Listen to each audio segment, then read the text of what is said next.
Party के नेता कह रहे थे कि गर्मी उतार देंगे। एक भारतीय जनता पार्टी के नेता कह रहे थे गर्मी उतार देंगे, गर्मी निकाल देंगे। पहले दूसरे चरण में जनता ने इतना वोट दिया है कि वो ठंडे पड़ गए हैं और वोट तीसरे में पड़ा, जो तीसरे में पड़ा है वोट, उसके बाद तो भारतीय जनता पार्टी के नेता कार्यकर्ता शून्य पड़ गए, शून्य। और चौथे और पांचवें में जब ये जनता वोट डालेगी तो भारतीय जनता पार्टी के लोग शून्य हो जाएंगे।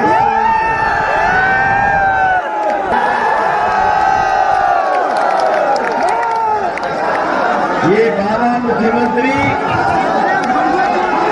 बहुत नाम बदलते थे। बाबा मुख्यमंत्री का सबसे बड़ा काम है नाम बदलना, और दूसरे का काम अपना बताना। मुझे खुशी है इस बात की, लखनऊ के एक बहुत बड़े अखबार ने इस बार बाबा मुख्यमंत्री का नाम बदल दिया और मैं नहीं बदल रहा हूं, मैंने नहीं नाम बदला। लखनऊ के एक बहुत बड़े पत्रकार अखबार, उसने अब बाबा जी का नाम बदल दिया। वो अखबार वाला लिख रहा है बुलडोजर बाबा। ये जो बुलडोजर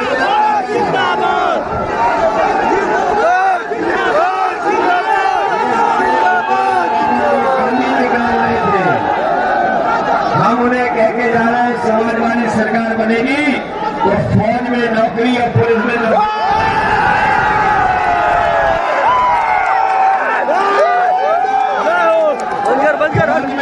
पुलिस में नौकरी निकालने का समाजवादी।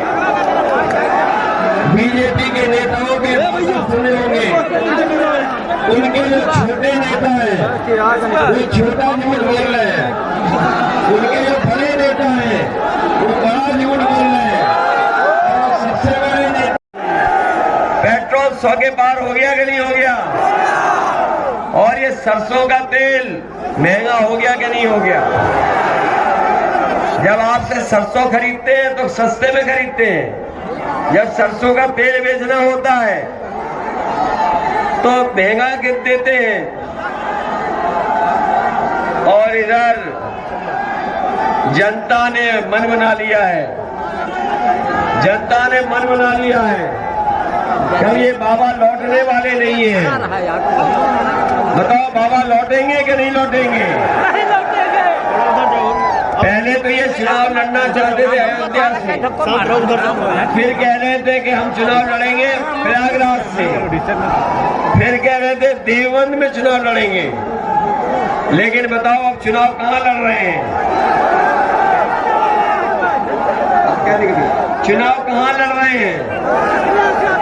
और आज का सुना है कि गोरखपुर में आजकल एक गाना बहुत बज रहा है।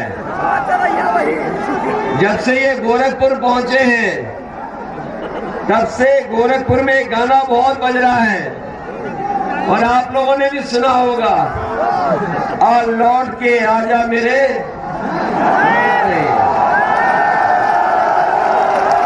आजा लौट के मेरे।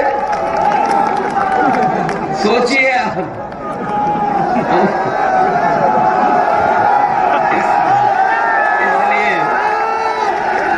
मैं आपसे निवेदन अपील कर रहा हूं, इस बार तो लगता है सुल्तानपुर सफाया करने वाला है,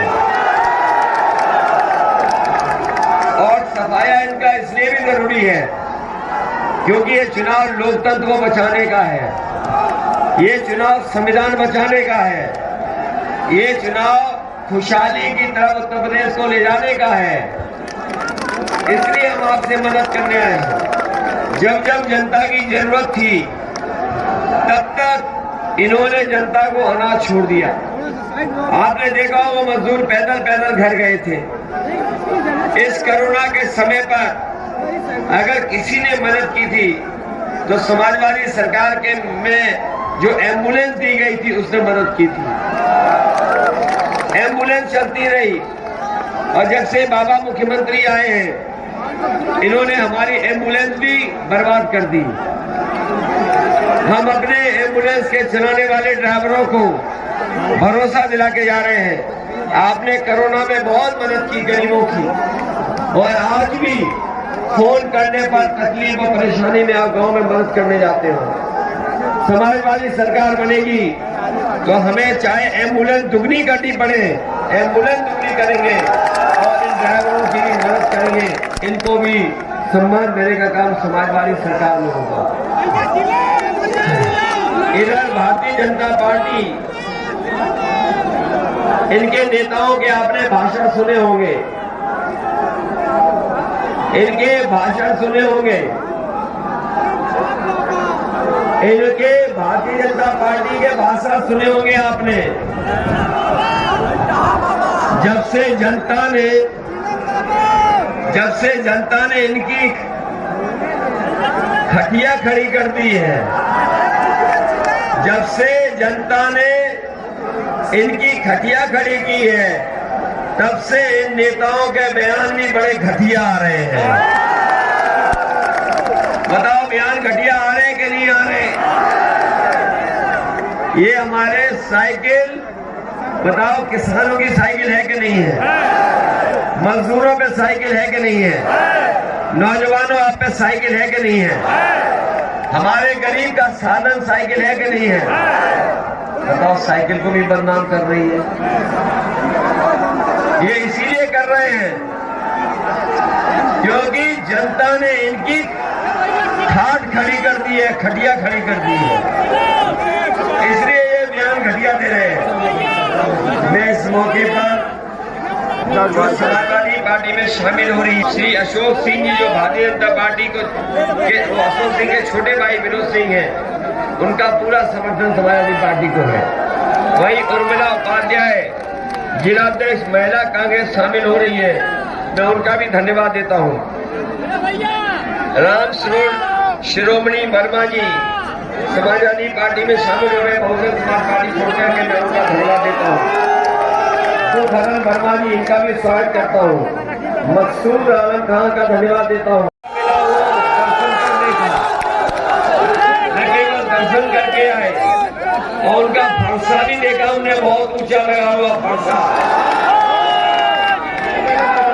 और भगवान परशुराम जी की जयंती पर उनके सम्मान पे नेताजी और समाजवादी पार्टी ने छुट्टी की थी।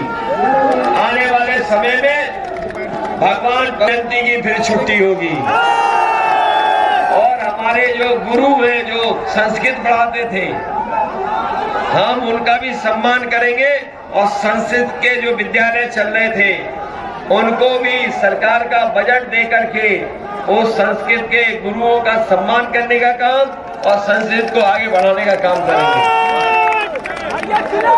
मैं इस मौके पर पार्टी के सभी प्रत्याशियों के पक्ष में आपसे निवेदन करने आया हूं और साथ ही साथ मैं धन्यवाद भी देना चाहता हूं। साथ ही साथ मैं धन्यवाद देना चाहता हूं आपका कि जिस समय पूर्वांचल एक्सप्रेसवे में आप लोग आए थे, हम लेट हो गए, नहीं पहुंच पाए, लेकिन रात के 11-12 बजे तक आप लोग मौजूद थे।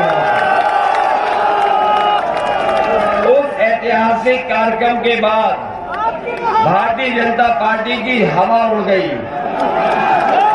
उनका मौसम बदल गया और ये हवा का रुख देख करके ही भारतीय जनता पार्टी के नेताओं ने अपने घरों से, अपनी गाड़ियों से झंडे उतार लिए हैं।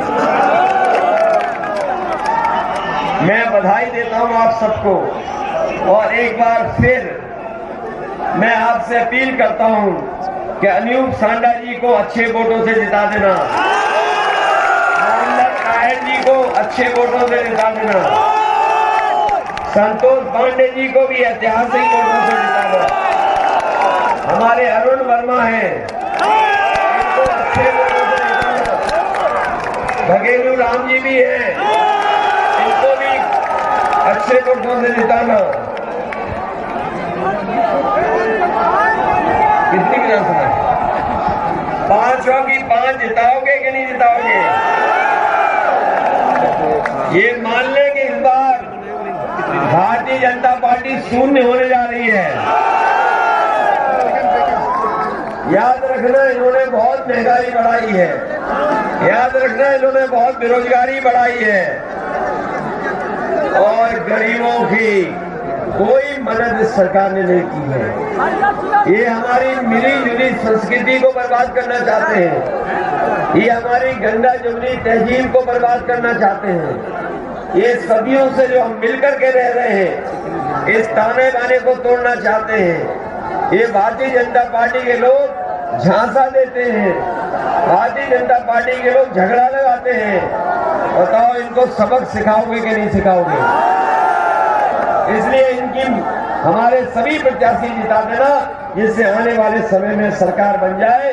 और सरकार बनेगी तो चाहे बिजली हो, चाहे नौकरी निकालना हो, चाहे हमें अपने गरीबों की मदद करनी हो, चाहे गरीबों को राशन देना हो, और राशन के साथ साथ चाहे हमें घी देना पड़े, चाहे सरसों का तेल देना पड़े, और चाहे 1 किलो मिल्क पाउडर देना पड़े, जिससे हमारे गरीबों का भी स्वास्थ्य बेहतर हो जाए।